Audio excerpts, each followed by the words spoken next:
Good morning बेटा। आज बेटा हम लोग लक्ष्य सीरीज में जो शार्ट और क्विक रिवीजन वाली सीरीज है उसमें हम लोग करने जा रहे हैं वेव ऑप्टिक्स। वेव ऑप्टिक्स में मैं आपको बता दूं सिर्फ 3 टॉपिक है। एक तो अभी तक 15 सालों में वेव ऑप्टिक्स से 22 से 23 क्वेश्चन पूछे गए, जिसमें से 12 से 13 क्वेश्चन आपके YDSC पे पूछे गए। आप समझ सकते हैं कि YDSC कितना इंपॉर्टेंट है। 50 से 60% सिर्फ YDSC से आता है और बाकी सेकेंड टॉपिक आपका डायफ्रैक्शन और पोलराइजेशन है। ठीक है, डायफ्रैक्शन से आपके 5 क्वेश्चन आए हैं और 2 या 3 क्वेश्चन आपके पोलराइजेशन से हैं।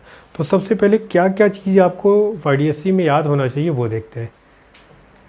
देखो बेटा, यहाँ YDSC में सबसे पहली चीज़ तो ये जो इंटेंसिटी का नेट इंटेंसिटी का फॉर्मूला है, net intensity I=I1 + I2 + 2√I1 I2 cos phi। अगर I1 I2 equal to I0 लिख दिया, देन ये डायरेक्ट फार्मूला कई बार हमने यूज़ किया है प्रीवियस ईयर सीरीज में। I=4I0 cos² delta phi. Delta phi is the phase difference, और फेज डिफरेंस और पाथ डिफरेंस में रिलेशन आपको पता होना चाहिए। क्या होता है बेटा? Delta phi = 2π/λ into delta x. Delta x is the path difference. ठीक है, इसकी ज़रूरत कई जगह पड़ेगी। अब आपने पढ़ा होगा, ये इसका फिगर है, देखिए YDSC का। ये 2 सोर्स है S1 और S2, इनके बीच की डिस्टेंस को स्मॉल d से रिप्रेजेंट करते हैं। ये आपका स्क्रीन है, स्क्रीन और सोर्स के बीच की जो डिस्टेंस होती है कैपिटल D से रिप्रेजेंट करते हैं। ठीक है, ये एक रे गई यहाँ से और दूसरी इस सोर्स से गई, तो इसका पाथ डिफरेंस यहाँ से परपेंडिकुलर ड्रॉ कर दिया, ये है पाथ डिफरेंस डेल्टा एक्स। ये एंगल अगर थीटा ले लें तो ये भी एंगल क्या होगा? थीटा, क्योंकि ये बहुत स्मॉल है सब। तो आपका स्मॉल है तो sin θ = tan θ लिख सकते हैं। इस छोटे वाले ट्रायंगल में sin θ = perpendicular delta x upon hypotenuse d, तो डेल्टा एक्स अपॉन d हो गया। tan θ देखिए इस बड़े वाले में, तो ये आपका y है अपॉन क्या आ जाएगा? Base capital D।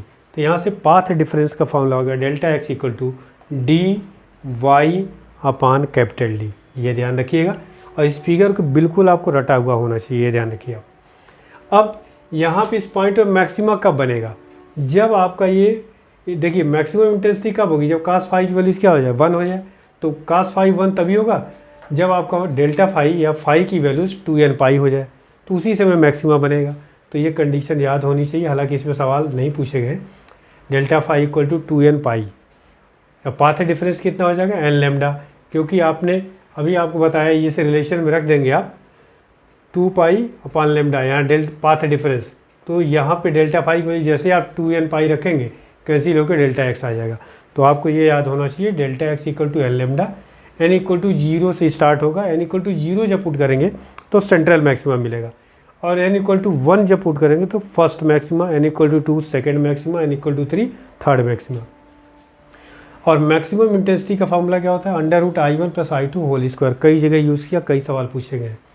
Position of maxima, यहाँ देखिए यहाँ से डिस्टेंस मेजर करते हैं O से, तो पोजीशन ऑफ मैक्सिमा कहाँ पे उसकी पोजीशनिंग होगी? एक तरह से y पूछा जा रहा है, y एक्सिस पे।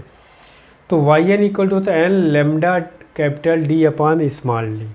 n = 0 पुट करेंगे तो फर्स्ट नहीं, वो सेंट्रल मैक्सिमा मिलेगी, और n = 1 जब पुट करेंगे तो पहली पोजीशन मिलेगी फर्स्ट मैक्सिमा की, n = 2 पे सेकेंड मैक्सिमा की। तो मैक्सिमा में ये पॉइंट्स आपको याद होने चाहिए। वैसे इसकी तो इसमें क्वेश्चन नहीं पूछे गए, लेकिन सेकेंड, थर्ड और फोर्थ ये तीनों पॉइंट बिल्कुल रटा होना चाहिए।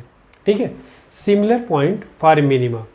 मिनिमा के लिए जहाँ पे आपका डिस्ट्रक्टिव इंटरफेरेंस होता है, वहाँ पे डेल्टा फाई = 2n + 1 पाई होता है, जो फेज डिफरेंस है।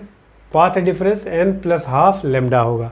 n = 0 1 2 3, यहाँ पे जब n = 0 पुट करेंगे तो ध्यान रखिएगा फर्स्ट मिनिमा होगा। n = 1 पुट करेंगे तो सेकेंड मिनिमा होगा। n = 2 पुट करेंगे तो थर्ड मिनिमा होगा आपका। ठीक है, और I min का फॉर्मूला यहाँ प्लस होता है, यहाँ पे माइनस होता है, ये याद होना चाहिए। पोजीशन ऑफ मिनिमा, यहाँ पे आपका फॉर्मूला क्या है? yn = nth position of nth minima. मान लीजिए आपको तीसरी मिनिमा चाहिए तो n = क्या पुट करेंगे? 2 पुट करेंगे। देखिए n = 2 पुट करेंगे तो तीसरी मिनिमा मिलेगी। तो यहाँ पे n + ½ λ d/d, ये इसमें देखिए n है, यहाँ n + ½ है।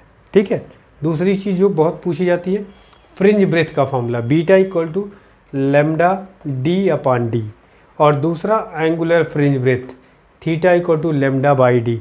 यही डायफ्रैक्शन में क्या हो जाता है, लेमडा अपान ए हो जाता है। ठीक है, सेंट्रल मैक्सिमा जो वहाँ पे होता है डायफ्रैक्शन में, वहाँ 2 लेमडा बाई ए आपका होता है, बस ये फ़र्क होता है। तो ये पूरा का पूरा आपको चार्ट यूँ समझिए एकदम रटा होना चाहिए, और इससे बाहर एक भी क्वेश्चन नहीं पूछेंगे, ध्यान रखिएगा। बस इतना जो मैंने आपको बोला है वो बिल्कुल रटा होना चाहिए। ठीक है, चलिए इसको आप नोट करतिए। उसके बाद इसमें मैं आपको बताता हूँ डिफ्रैक्शन और पोलराइजेशन में क्या क्या यूज़ किया गया है। ठीक है,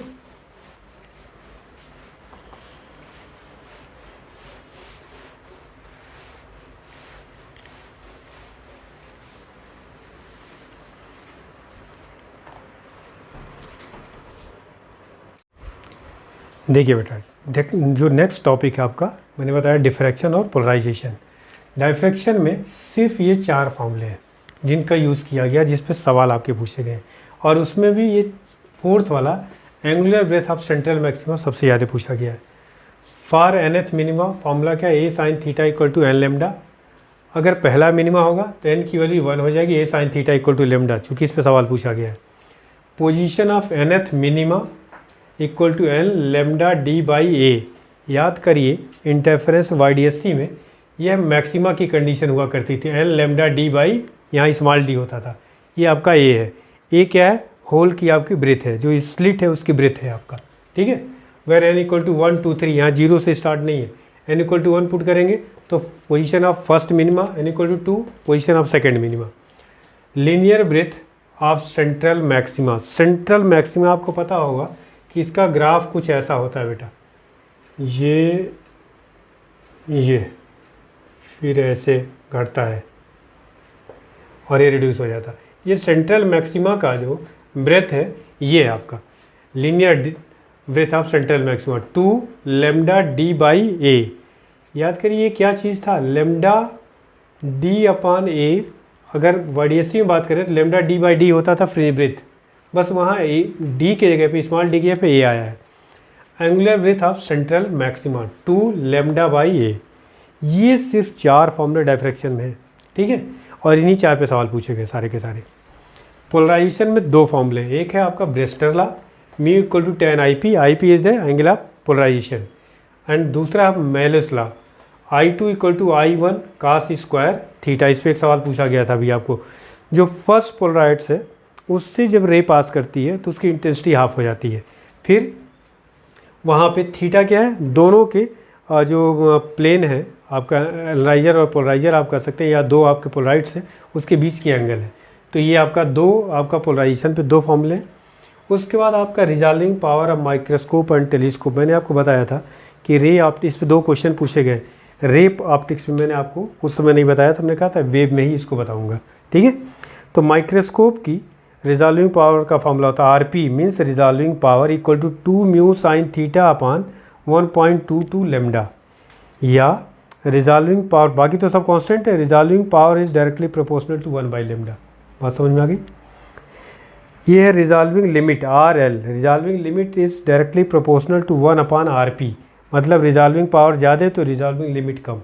ठीक है, टेलीस्कोप के केस में देखो बेटा, resolving power equal to A upon 1.22 lambda, it implies that RP is proportional to 1 upon lambda. ठीक है, तो यहाँ पे भी resolving power proportional to 1 by lambda और यहाँ पे भी 1 बाई लेमडा है। बस इतने फॉर्मूले आपके YDSC में थोड़ा सा ज़्यादा था, और ये आपका डिफ्रैक्शन पोलराइजेशन मिला करके आपका, मुझे लगता है बहुत ये टाइम मैंने लिया होगा था, 15 मिनट लिया होगा इस लेक्चर में पूरे टॉपिक में। इसमें आपका देखिए 15 सालों में 22 क्वेश्चन पूछे गए, मतलब एवरेज अगर आपको निकाला जाए तो 1.5 से 2 क्वेश्चन, कभी 2 क्वेश्चन, कभी 1 क्वेश्चन पूछा गया इससे। ठीक है, तो इतना आप तैयार रख लेंगे तो आपका क्वेश्चन हो जाएगा। ठीक है बेटा, थैंक यू।